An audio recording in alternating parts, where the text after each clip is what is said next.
महाराष्ट्र के उप मुख्यमंत्री देवेंद्र फडणवीस ने कहा कि अन्य पिछड़ा वर्ग के वरिष्ठ नेता और राज्य कैबिनेट मंत्री छगन भुजबल का इस्तीफा स्वीकार नहीं किया गया है। फडणवीस ने देर रात संवाददाताओं से कहा कि मुख्यमंत्री एकनाथ शिंदे ही इस पर स्पष्टीकरण दे पाएंगे। महाराष्ट्र सरकार में मंत्री छगन भुजबल ने खुलासा किया कि उन्होंने पिछले साल 16 नवंबर को राज्य मंत्रिमंडल से इस्तीफा दे दिया था। उन्होंने अपनी ही सरकार पर मराठा समुदाय को ओबीसी कोटा में पिछले दरवाजे से आरक्षण देने का आरोप लगाया है। भुजबल ने कहा है कि वह 2 महीने से अधिक समय तक चुप रहे क्योंकि मुख्यमंत्री और उप मुख्यमंत्री ने उन्हें इस बारे में बोलने के लिए नहीं कहा था।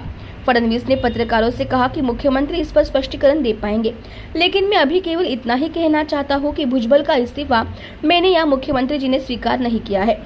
दरअसल महाराष्ट्र सरकार में खाद्य नागरिक आपूर्ति और उपभोक्ता मामले के मंत्री और राज्य के वरिष्ठ ओबीसी नेता छगन भुजबल ने इस बात का खुलासा किया कि उन्होंने 16 नवंबर को ही अपने पद से इस्तीफा दे दिया है, हालांकि उसे अभी तक स्वीकार नहीं किया गया।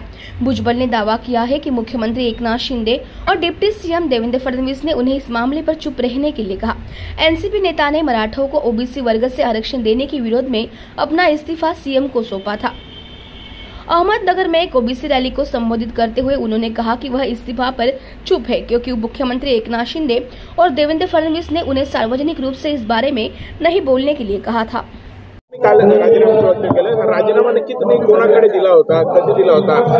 हे बघा, मी 17 तारखेला अंबडला जाहीर सभेला जायच्या अगोदर माझा राजीनामा मुख्यमंत्र्यांच्या नावाने लिहून तो अजितदादांच्या ऑफिसमध्ये दिला। मला अंबडला जात असताना निरोप आला की कृपया वाच्यता करू नका। मी अंबडमध्ये वाच्यता केली नाही। आल्यानंतर मुख्यमंत्री आणि दोन्ही उपमुख्यमंत्री यांनी मला बोलावून घेतलं आणि मग अजितदादांनी सांगितलं की तुमचा राजीनामा जो आहे हा मी यांना दाखवत दिलेला आहे, मुख्यमंत्र्यांकडे दिलेला आहे। मुख्यमंत्री आणि ते दोघे जण म्हणाले की तुमचं जे आहे काम आहे ओबीसीच्या बाबतीमध्ये तुमची जी मतं आहेत ती मांडायला आमचा काही विरोध नाही आहे, काय आपण सगळे शांततेने जे आहे ओबीसीचं सुद्धा काम करायला पाहिजे आणि पण कृपया जे आहे आता या राजीनाम्याची वाच्यता करू नका। आणि मी तब्बल 2.5 महिने जे आहे वाच्यता केली नाही। त्याच्यामध्ये आता तुम्ही जे सांगितलं ते राऊत अमुक तमुक हे सगळे राजीनामा दे राजीनामा दे राजीनामा दे, वेगवेगळ्या पक्षाचे लोक राजीनामा दे राजीनामा दे सांगून शेवटी तर एकाने जर सांगितलं की याच्या कमरेत लाल घालून याला बाहेर काढा, त्याच्यानंतर मात्र मग मी जो शब्द त्यांना दिला होता की मी वाच्यता करणार नाही ती वाच्यता मी केली की कृपया तुम्ही असं समजू नका की मी जे आहे मंत्रिपदाला फार चिकटून बसतो। मी 16 तारखेला अगोदर राजीनामा दिला आणि मग 17 तारखेला जे आहे अंबडच्या जाहीर सभेला गेलेलो आहे।